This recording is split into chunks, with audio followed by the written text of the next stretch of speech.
Hi, good morning. A warm welcome to all of you. Today, I wanted to talk about a certain topic which keeps coming back to me because patients always ask me this question, and I'm going to address this, which is about memory. A lot of people have concerns that their memory is getting affected or they are not able to remember as well as they did before. And whether it is a part of a disease condition or whether it is a normal process of aging or is it just anxiety or worry. And that is one aspect.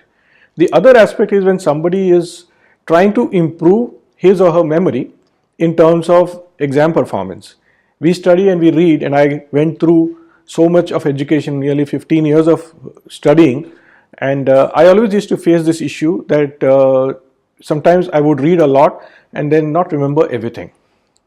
I don't know if that is the case with you, but nearly everyone that I meet always says this to me. The reality is that whenever we go through a topic, a subject, we read or we listen to it, we can retain only 35% of it. So how do we increase the proportion of information that we can retain and use in our life? Because our memory is as useful as when we are using it. If there is something which you recall after the exam is over, even remembering it is of not much use. So many people come out of the exam hall and they say, "Oh, I now I remember the answer to that question." Yeah, at that moment during that stress period, I could not remember. This keeps happening. So what I want to do here is to give you a few tips, which is very specific to improving your memory, your ability to remember, and these are all interrelated. So as I go through it, I will show it to you. I will give you examples, and I'll give it to you in writing in text as well. But remember one thing, that remembering is not, these are not separate techniques. These are all techniques interrelated to each other and have to be used in combination, some combination. The first of this tip is to create association. Now, creating an association means that whatever new information that I am getting now, I correlate it with something that I already know, right? And this is a very important aspect because the brain will find it very difficult to learn and remember and understand something which is completely alien and new to itself, right, to what it has known before. We always learn in an incremental fashion, and this is a very important aspect. So it comes number one. I'll give you an example of how to create an association. The other day, my son was talking to me about his favorite subject, which is going to be his future study, which is architecture. Now, he said, I read a lot about Gothic architecture and all that. Okay, and after some time, a few days actually, when I asked him again, he had practically forgotten everything. Right?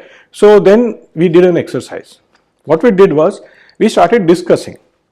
And we started discussing Gothic architecture, we saw the pictures, and then he suddenly said, "Why, this castle actually looks exactly like the Hogwarts castle in Harry Potter stories." And then we discussed all the different things that we saw in Harry Potter's castle, the Hogwarts castle, and then we started discussing these structures in the architecture. What happened was that over the course of next 10-15 minutes, we had an enjoyable time discussing our favorite subject, which was Harry Potter movies. And in addition to that, we also found that there was some correlation. So some similarities and some dissimilarities to the topic under discussion.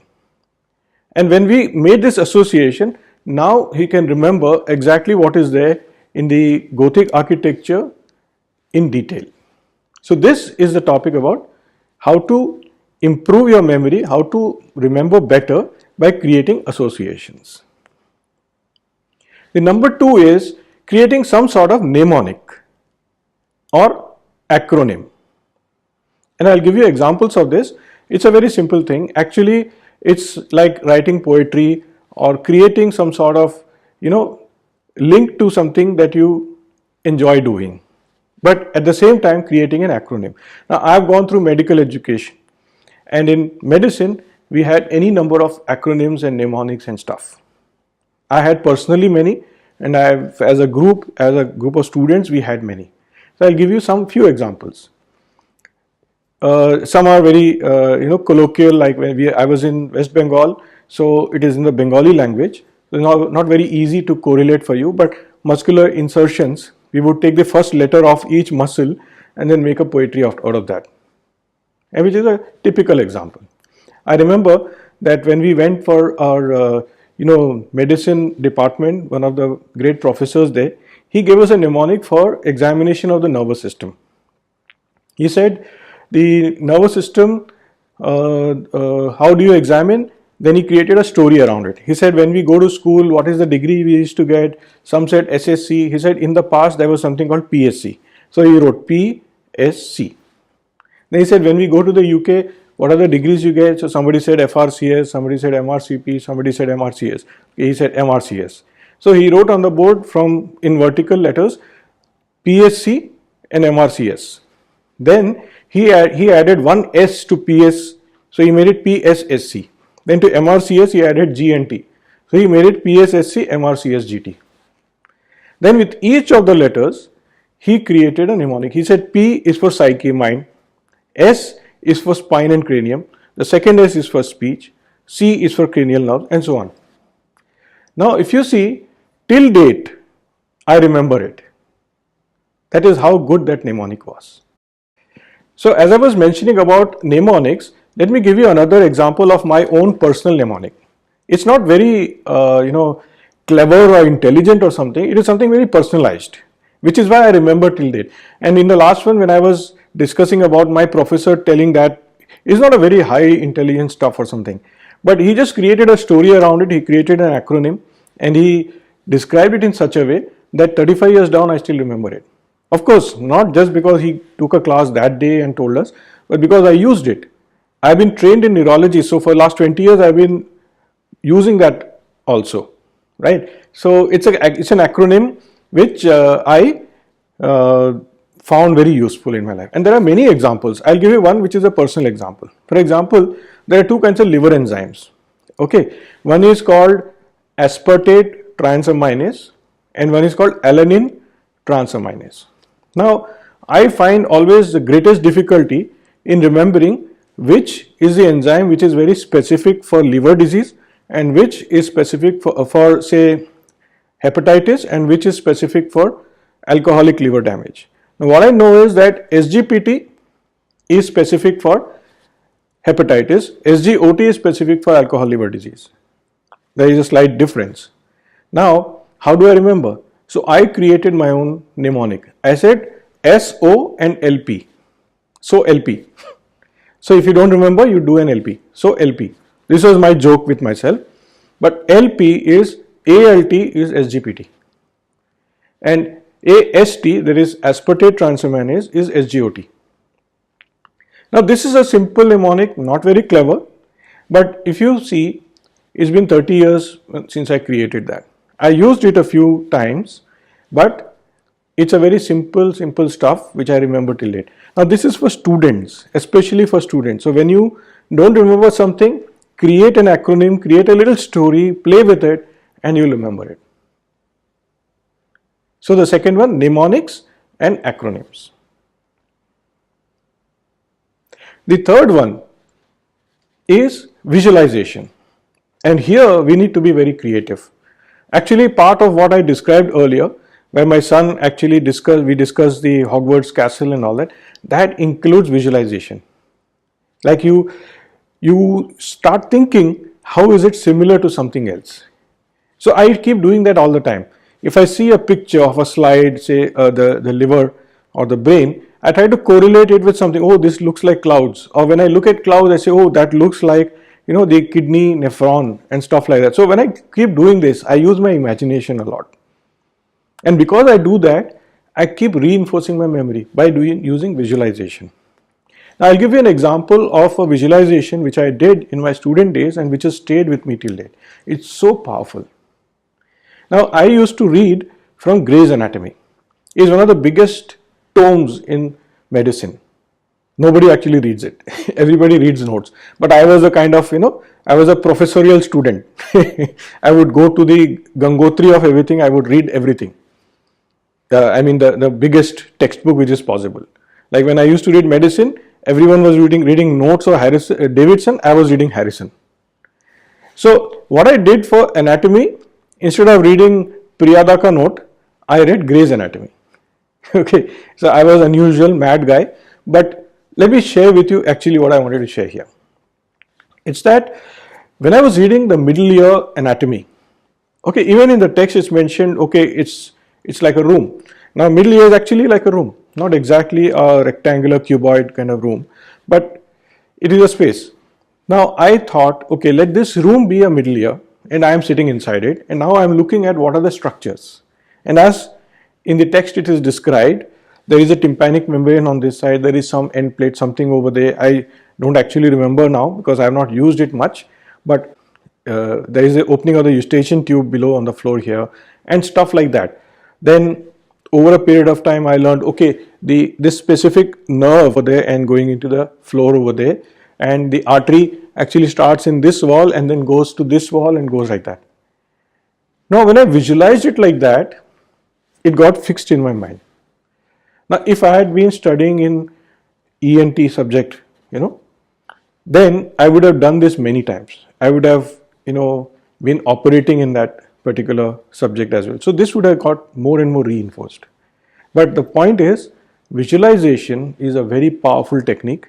We use it, but here we start using it in an active manner, proactively. And this is another example of how to improve your memory.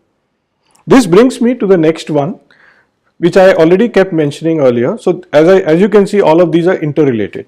So here is about reinforcing your memory, recollecting it. So what happens is, you create an acronym, you create a mnemonic, you make an association, you do some visualization, all the techniques, but they are not very useful unless we use them repeatedly. So because that liver enzyme example, I used it many times afterwards, so it got reinforced in my brain. So whatever you create as a mnemonic, as a method to remember something, keep using it few times till it gets registered in your brain. That is one of the fundamental important methods of remembering stuff. Okay. Now the next one, which is the fifth one, which I am going to share here, is about creating an emotional connection with the thing that you are trying to remember. Right. Now I know when you are studying, when you are a student, you hardly have any emotion about the subject, right, except to hate that subject. But let me share with you the exact thing what I am trying to tell you. Okay, the emotion that comes closest to our liking is sense of humor. So my point here is to use a little bit of sense of humor about the subject. We always used to do it. We always used to poke fun at each other, make fun of people and make fun of each other, and use some kind of terminology from whatever we studied, right? So create a joke around the item that you're trying to remember. I'll give you an example. Live couple of days ago, I went to the library. Okay, now every time I go to this particular library, I cannot remember the ID number, the library membership number, and every time I have to ask the lady, and then she looks it up and says okay.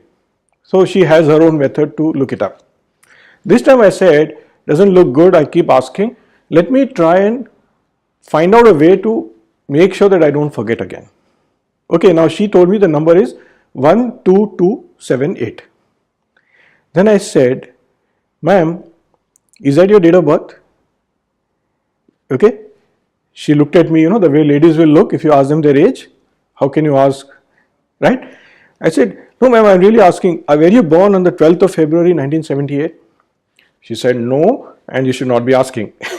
And then we had a little joke, we laughed at it.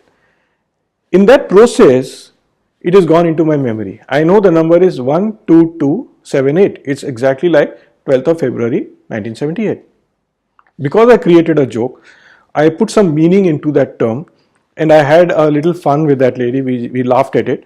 It became a memory. So today I can remember. Now down the line, maybe a few months down or years, I will still remember this joke. I say, oh, that day I cracked this joke with that lady. We had a laugh. What was it? It was some related to a date of birth, and gradually it will come back. Of course, it needs reinforcement again. But what I'm pointing out here is create a little joke about whatever it is that you're trying to remember. Right? So these are 5 methods. Now I'll come to the 6th one, which is actually a combination of all these. Okay, and in fact this is practically the most important one. This I call revision. Now what I used to do, I'll just share with you my experience with it. What I used to do is, say I have read a certain chapter. Okay, I spent the whole day and I have read this entire chapter of say 20-30 pages. And in the night I want to revise it, and it's very important that I revise it in the night, because I don't know if I'll ever come back and read the whole thing. It's usually not possible. I will neither have the energy, nor the time, nor the interest. And so I need to create a method by which majority of it goes into my memory. There are many methods here, but I'll talk to you about the principal method related to a certain chapter. So what I used to do is, I would go back to the starting of the text, the chapter, okay, and I start making a visual image of the chapter. So it starts in an odd page or an even page, ends in an odd page or an even page. So there is one page here, one page here, one page here, one page there, like that. So I create a visual image of that this is how it is laid out. Then I create a certain visual image of the page itself. In the front page, there was a picture of something here, this picture was here. In this page, there was a picture here, there was a graph here. So on, this is how medical texts are, right? So I used to do that as an exercise. Then the next what I would do is, I would go and start revising it. Now I have gone through the chapter in a fast, speed reading fashion. I have understood everything, but I have not made any efforts to remember at that point. I just went through. Now this second time, what I do is, I go to each paragraph, I start reading. I may not read the entire paragraph, maybe a few words, and then in my mind, I think aloud, what is the author saying here? Make a synopsis of it in my mind. And then I go to the next paragraph and do the same thing, and then so on. And this way I keep revising the whole chapter. What happens in the process is that I get a snapshot, I get the layout, and I get a synopsis. And this is also a method of reinforcing the memories. And when I use these methods, what then tends to happen is, the memory gets stored in the brain much more than if I just read through or try to learn by rote. Now this is the sixth method that I wanted to talk about. So creating associations, creating mnemonics and acronyms, creative visualizations, reinforcement of the memories, creating an emotional connection with it, usually sense of humor, and number 6, doing a complete revision using all their previous methods. This is what I wanted to share with you. Thank you so much. Bye.